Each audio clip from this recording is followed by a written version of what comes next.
रूपांतर चैनल में आप सभी का स्वागत है। आज हम एक ऐसे मिशनरी के बारे में देखेंगे जिनके जीवन ने मुझे बहुत ही प्रभावित किया। वो है एमी कारमाइकल। 20वीं सदी के मिशनरियों के बीच एमी कारमाइकल का नाम और काम बहुत ही प्रसिद्धि पाया हुआ है। एमी कारमाइकल ने लगभग 55 साल भारत में सेवा की, 1895 से लेकर 1951 तक। उनके सेवा काल के दरमियान एमी ने डोनाहुर फेलोशिप की स्थापना की, जहां पर गरीब और अनाथ बच्चों की सेवा की जाती थी और उनको उच्चतर शिक्षा भी दी जाती थी, यह सोचकर कि ये बच्चे जो कलियों के समान हैं, खिलने से पहले ही मुरझा न जाए। ऐसे एमी कारमाइकल ने इन बच्चों को एक नया जीवन दिया और समाज में एक ऊंचा स्थान भी दिया। एमी कारमाइकल के जन्म और उसके बचपन के बारे में देखेंगे।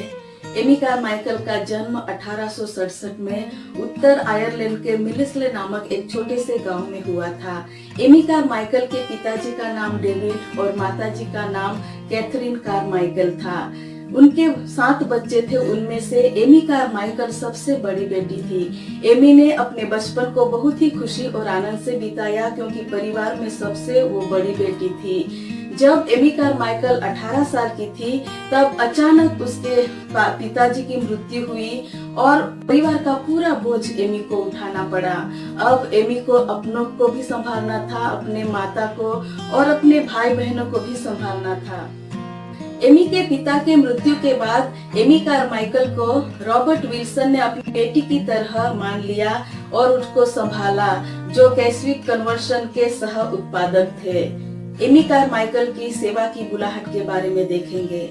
एमी कारमाइकल की सेवा की बुलाहट बहुत ही स्पष्ट थी। उसके मन में और उसके हृदय में यह स्पष्ट था कि परमेश्वर ने उसको सेवा के लिए ही बुलाया है। उसने कहा, मैंने एक ऐसी आवाज सुनी जो मैंने पहले कभी नहीं सुनी थी और मैं गलत नहीं हो सकती। मैंने यह जान लिया है कि उसने मुझे सेवा के लिए बुलाया है और मुझे जाने के लिए कहा है, और मैंने उसकी आवाज को मान लिया है। परमेश्वर ने एमी से ये भी कहा कि जो कोई अपनी जान बचाना चाहेगा वो उसे खोएगा, और जो उसे मेरे लिए खोना चाहेंगे वो उसे पाएंगे। जो कोई अपने माँ और बाप को मेरे से ज्यादा प्यार करते हैं वो मेरे लायक नहीं, क्योंकि आज्ञा का पालन करना बलि से भी उत्तम है।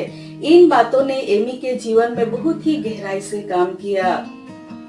1892 में जब कैस्विक कन्वेंशन के समय एमी कारमाइकल ने हडसन टेलर को मिशनरी जीवन के बारे में बोलते हुए सुना, एमी ने और भी अपनी बुलाहट को बहुत ही स्पष्ट रीति से कबूल कर ली और उसने ठान लिया कि अब मुझे रुकना नहीं होगा। और 20 साल की उम्र में एमी ने जापान की ओर अपना सफर शुरू किया। 15 महीनों तक जापान में एमी ने सेवकाई की। जापान में सेवा के दरमियान एमी कारमाइकल ने यह महसूस किया कि परमेश्वर ने उसे जापान के लिए नहीं, लेकिन किसी और जगह के लिए बुलाया है। और एक बार फिर से परमेश्वर ने एमी कारमाइकल के साथ पहला कुरिन्थी उसका 3 अध्याय 12 से लेकर 14 आयत के द्वारा बात की कि एक दिन हरेक का काम प्रकट किया जाएगा, क्योंकि एक दिन आग के साथ प्रकट होगा और वह आग हरेक के काम को परखेगी कि कैसा है। इन बातों के द्वारा एमी कारमाइकल को और भी सेवकाई को तन और मन से करने के लिए प्रोत्साहित किया। जापान में और शिलोंग में सेवा के दरमियान एमी कारमाइकल को स्पष्ट रीति से विश्वास था कि परमेश्वर ने उसे विशेष रीति से बुलाया है कि वो भारत में सेवा करे। एमी कारमाइकल ने परमेश्वर की आज्ञा को मान लिया और साउथ भारत में डोनाहुर फेलोशिप की स्थापना की। एमी की प्यार भरी अगुवाई से डोनाहुर फेलोशिप हजारों के लिए आश्रय स्थान बन गया, नहीं तो पता नहीं क्या होता उन बच्चों और महिलाओं का। एमी की भारत में सेवकाई। एमी का काम खास तौर पर जवान महिलाएं और बच्चों के बीच में था। एमी के जीवन में बस एक ही प्यास थी कि किसी न किसी रीति से भारत के बच्चों और महिलाओं को बचाकर उनको नया जीवन दे। क्योंकि जब जब उन मासूम बच्चियों को उनके माता पिता से छीनकर उनको मंदिर में ले जाया जाता था, तब एमी का दिल टूट जाता था। और जब तक उन बच्चों को बचा न ले तब तक उनको शांति नहीं मिलती थी। सिर्फ एक बच्चे को बचाने के लिए एमी माइलों दूर पैदल जाती थी और भारत के गर्म सड़कों पर एमी अपने शरीर पर कॉफी लगाकर वो जाती थी, यह सोचकर कि कोई उसे विदेशी महिला जान न ले। और इस तरह महिलाओं को और बच्चों को बचाने के लिए एमी हर गली में जाकर उनको छुड़ाकर अपने स्थान में ले आती थी ताकि उनकी देखभाल करे। एमी कारमाइकल सिर्फ देखभाल ही नहीं लेकिन उनको एक माँ का स्थान भी दिया। और 1913 में एमी कारमाइकल ने 12 साल के बाद 130 बच्चों को ऐसे छुड़ाकर अपनी जगह में रखा और वो बच्चों की संख्या हर साल बढ़ती जाती थी। इस तरह एमी कारमाइकल ने हजारों बच्चों को और महिलाओं को छुड़ाकर उनको डोनाउर फेलोशिप में रखकर माँ की तरह उनकी सेवा की। साथ ही साथ एमी ने 35 पुस्तकें भी लिखी जिनका अलग अलग भाषा में भी अनुवाद किया गया है और काफी लोगों के लिए आशीर्वाद का कारण है। एक बार एमी भारत में आने के बाद वो वापस कभी अपने देश नहीं लौटी। अपनी माता और अपने भाई बहनों की भी परवाह न करते हुए एमी ने अपना सारा जीवन भारत में ही बिता दिया। भारत के बच्चों को और महिलाओं को बचाने के लिए एमी ने आखिरी सांस तक यहीं पर अपना जीवन दे दिया। कई बार उसको बहुत सारी चुनौतियों का भी सामना करना पड़ा। कई लोग उसे ये कहते थे कि एमी बच्चों को किडनैप करके ले जाती है और कई लोग कहते थे कि वो जिस बच्चों की खोज में है वो बच्चे संसार में है ही नहीं।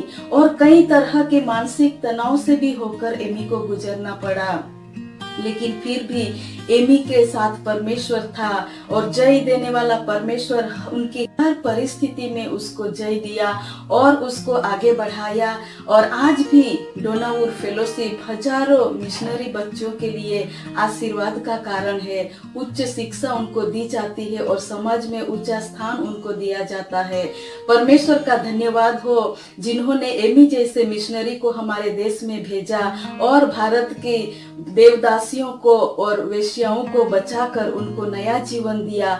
सिर्फ नया जीवन ही नहीं लेकिन उन लोगों को स्वर्ग का वारिस भी बनाया। परमेश्वर के नाम की स्तुति हो और उसके नाम की महिमा हो। अगर ये वीडियो आपके लिए आशीर्वादित रूप है तो आप इसे लाइक करें और जिन मिशनरी के जीवन के बारे में आप जानना चाहते हैं उन मिशनरी का नाम कमेंट बॉक्स में डालें ताकि हम आगे जरूर से उनके बारे में देखेंगे। और हर मिशनरी की जानकारी पाने के लिए आप इस चैनल को सब्सक्राइब करें और साथ ही साथ बेल आइकन भी क्लिक करें ताकि हर वीडियो आपको मिल सके। धन्यवाद।